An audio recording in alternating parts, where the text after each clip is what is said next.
7 jogos de invencibilidade na temporada e contando apenas os 90 minutos seriam 11. Para qualquer outro time no atual estágio da temporada que eu citasse esses números para vocês, a gente estaria concordando que o time vive uma boa fase, ou pelo menos uma fase instável, de certa forma. Porém, convenhamos, nós que somos apaixonados pela Premier League especificamente, sabemos que esse não é o padrão da temporada do Chelsea. Caso você ainda não me conheça, eu sou o Kaká, aqui do NTJ Fut, e seguinte, já se inscreva no canal, já ative o sininho para receber as próximas notificações, para estar a par dos próximos conteúdos, e também já curta, já comente e compartilhe o vídeo, e claro, me siga nas demais redes que estão sempre na tela com o link na descrição. Vamos pro vídeo. O que está acontecendo com o Chelsea? Talvez uma das perguntas mais feitas desde a temporada passada, em que o time, sob o comando dos novos donos, também já havia decepcionado. Para entender um pouco mais alguma das causas do Chelsea estar nesse atual estágio da temporada, a gente tem que voltar especificamente para maio de 2022. O momento em que o Chelsea é vendido de um final de temporada para o começo de outra, foi quando deu toda aquela polêmica lá das questões envolvendo Rússia, envolvendo Ucrânia, em que o Abramovich ele foi praticamente forçado a vender o Chelsea, tendo vendido assim para o consórcio norte-americano Bowl Clearlock. E aqui é onde começa praticamente a bagunça, digamos assim, mas fica até o final do vídeo porque eu vou explicar como sim, eu ainda vejo potencial e muito nesse Chelsea, mas o trabalho tem que ser um pouco mais bem feito, mas vamos pro vídeo. Outro ponto que eu acho crucial também é a quebra de trabalho, não só quanto a questão da administração do clube, mas quanto também a questão de campo, a questão olhando para o vestiário. Se a gente for olhar naquele começo de temporada, o Thomas Tuchel ele faz 7 jogos à frente do Chelsea, 3 vitórias, 3 derrotas e um empate. Obviamente que não era um desempenho convincente, mas convenhamos, o Tuchel vinha fazendo um bom trabalho à frente do Chelsea. Vale lembrar que, mais especificadamente no começo da temporada 2020-21, quando o seu antigo dono, o Abramovich, o Chelsea faz um caminhão de contratações, gastando valores inclusive exorbitantes pro então na época técnico Frank Lampard. Ele faz uma primeira metade de temporada, no caso, meio de 2020 até o final, né, e o começo de 2021, primeiro semestre de temporada horroroso. O time, se não me engano, ocupava a 8ª, 9ª colocação da Premier League com um baita elenco, inclusive milionário. O seu sucessor, Thomas Tuchel, pega aquele time, leva a final da Copa da Inglaterra, que acaba perdendo pro Leicester de 1-0, leva o clube pra Champions e ganha aquela edição de Liga dos Campeões. Então, assim, o trabalho era muito bem feito. Tanto que na temporada seguinte, o time ganha a Supercopa da Europa, o time chega nas 2 finais de Copa que tem no país, tanto na FA Cup quanto na Copa da Liga Inglesa, que é a atual FL Cup, e em terceiro na Premier League, e acaba caindo nas quartas da Liga dos Campeões para o então campeão Real Madrid, daquele jeito meio maluco que a gente já sabe como é que foi. Então, assim, não era um Chelsea dos mais vencedores, porém era um Chelsea que em 2 temporadas possuía 2 títulos, possuía 5 finais disputadas e além disso competia. Eu lembro muito bem, cara, aquele Chelsea do Thomas Tuchel foi um Chelsea até que eu criei um certo carinho. Embora eu torça pro Manchester United, como todo mundo sabe, eu realmente tinha um carinho de ver aquela equipe do Thomas Tuchel jogar. Era um time que era muito competitivo. Não era o time dos mais encantadores, mas era muito competente, organizado e competitivo. Era um time que poderia causar problema para qualquer adversário. Porém, com o começo de temporada 22-23 sendo abaixo das expectativas, convenhamos que foram 7 jogos, mas enfim, tudo bem. Thomas Tuchel é demitido do cargo de técnico e assim vem o prospecto, né, e o promissor técnico vindo diretamente do Brighton, Graham Potter. E com uma sequência de 9 jogos invictos desde a sua estreia comandando o Chelsea, vem a sua primeira derrota, uma lei do ex um tanto quanto adaptada, talvez, né, do time vencendo o time do seu ex-treinador e, diga-se de passagem, um baile, né, 4-1 do Brighton pra cima do Chelsea. E a partir daquela derrota, o Chelsea desmorona o castelo. O Chelsea entra numa sequência horrenda, onde somando eliminações, resultados extremamente decepcionantes e um retrospecto que teve 31 jogos com 12 vitórias, 8 empates e 11 derrotas, Graham Potter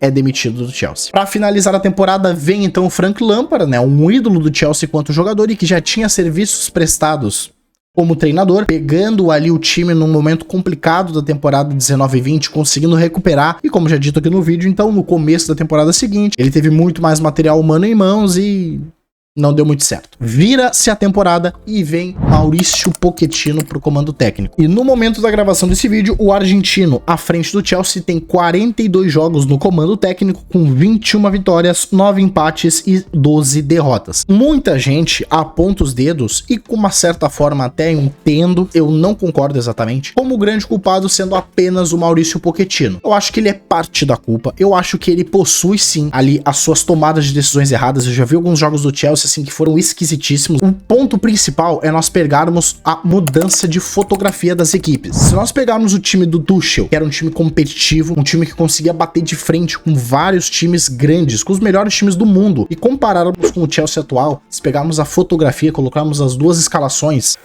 é uma mudança muito drástica. Além dos nomes por si só, a diferença de idade. O time atual do Chelsea, e aí que vem o principal ponto, é um time extremamente novo. É um time que não está pronto. Kaká, o que você acha do time do Chelsea? Se a gente pegar o que cada jogador mostrou nos seus clubes, e principalmente na base, até porque, como eu disse, é um time muito jovem, é um time muito promissor. E aí vem o principal ponto pra mim. O time do Chelsea é um bom time. Se a gente pegar ali, tem vários nomes. Mudryk, tem Madueke, tem Caicedo, tem também Gusto, que tá fazendo uma boa temporada, mas que de certa forma tá um tanto quanto forçado. Em teoria, ele nem seria o titular da posição, seria o Reece James que tá machucado. Uma zaga que possui de fato ali um Thiago Silva, que já tem anos de crônica, já tá com 39 anos, um cara experiente, mas se a gente pega no gol, por exemplo, Robert Sanchez e Petrovic, novamente dois goleiros jovens. E além de tudo isso, muitas lesões. Eu não gosto, vocês vão perceber isso aqui no canal, eu não gosto de apontar um vilão, porque, cara, o time de futebol é um organismo vivo, então é muito difícil você apontar um dedo e de fato não, esse aqui é o vilão, esse aqui é o problema e pronto. É só a gente tirar ele daqui ou a gente otimizar esse problema e tudo vai se resolver e o time vai começar a voar. Não é assim que funciona. Pochettino tem a sua culpa? Eu acho que ele possui. Às vezes a impressão que dá é que o Chelsea existe um pouco de falta de comando, falta de vestiário. A impressão que se dá às vezes é que o Pochettino, de certa forma, ele tá um tanto quanto perdido. Então eu entendo os torcedores e até mesmo a imprensa, enfim, a mídia em si, os entusiastas do futebol, critiquem e apontem os olhos principalmente pro Pochettino. Mas convenhamos, Pochettino não entra em campo, Pochettino não bate pênalti, Pochettino não é expulso, Pochettino não isola a falta. Os jogadores possuem a sua culpa. Como eu falei, eu gosto de dividir a culpa. Mas se tiver que escolher um culpado, com certeza vai ser a nova diretoria. O planejamento da diretoria no papel, ele parece ser muito bom. Ele parece ser bem promissor, porém, a gente precisa entender que futebol da vida real não é igual ao modo carreira, que a gente sai contratando todas as promessas, todos os jogadores que evoluem muito e a gente monta um super time com todos eles e aí começa a ganhar tudo porque eles evoluem de over. Você contratar um talento, você contratar um jogador que você percebe nos indicadores de desempenho dele que ele pode ser futuramente até mesmo um craque, jogadores como Mudryk, jogadores como Madueke, como Gusto, como Cucurella, como Nicolas Jackson, Moisés Caicedo, Chukwuemeka, você contratar esses jogadores como uma forma de você desenvolver eles no seu clube não é nenhum problema, pelo contrário, eu acho que até é um movimento natural do futebol, você contratar jogadores com potencial para desenvolvê-lo, mas aí vem a palavra que eu acabei de falar, desenvolvê-lo. O time do Chelsea, ele é um time tão novo e tão promissor que os jogadores, eles têm que assumir um papel de protagonismo que não é possível no momento, que não é cabível no momento, porque eles não estão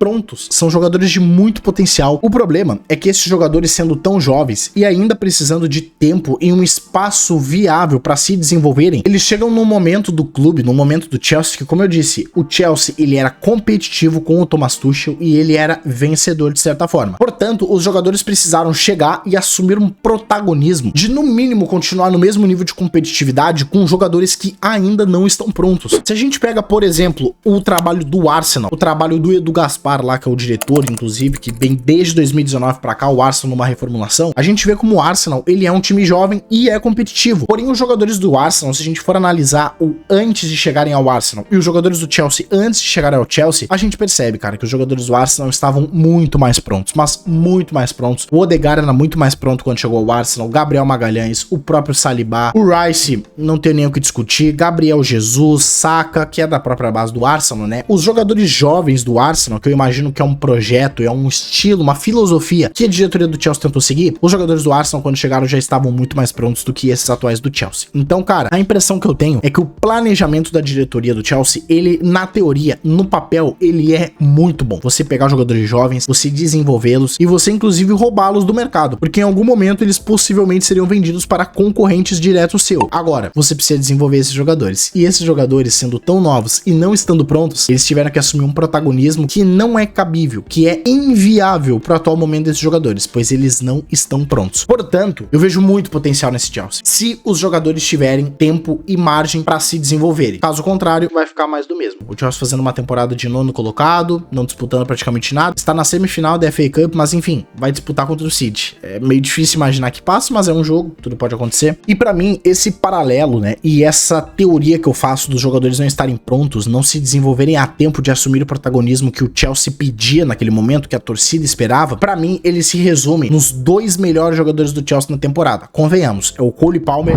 disparado o melhor jogador, e na minha opinião o segundo, o Enzo Fernandes, que faz partidas muito boas. Vamos pegar o pré-Chelsea desses dois jogadores. O Palmer, jogador de base do Manchester City, que aos pouquinhos vinha ganhando espaço, que já de certa forma possuía 21 anos e que já desde os seus 17, 18 chamava ali atenção, e convenhamos, ele foi desenvolvido num ambiente em que o cabeça é o Pep Guardiola. Portanto, é natural que o desenvolvimento dele seja melhor e ele esteja à frente de outros jogadores da mesma idade dele. Isso é a coisa mais natural. O Enzo Fernandes já era um jogador protagonista, que já tinha uma baita passagem, uma passagem consolidada pelo Benfica e campeão do mundo pela Argentina. E lembremos, a Argentina muda quando principalmente ele e Julián Álvares entram no time. Portanto, mostrando que estava pronto, mostrando que está à frente dos jogadores da sua concorrência. Portanto, na minha opinião, o Chelsea tem um grande futuro. Tem um grande futuro, mas tem que mudar um pouco a forma de se gerir e de se administrar esse projeto. Mas e aí, o que vocês acham? Vocês concordam comigo nessa minha ideia da questão da projeção e que talvez o Chelsea precise mudar um pouco, não exatamente a cara do projeto, não exatamente o macro do projeto, mas a condução do projeto? Enfim, deixem nos comentários a sua opinião. Se você gostou aqui do conteúdo, se você quer ver conteúdos futuros, já se inscreva aqui no canal e ative o sininho para receber as próximas notificações. E além disso,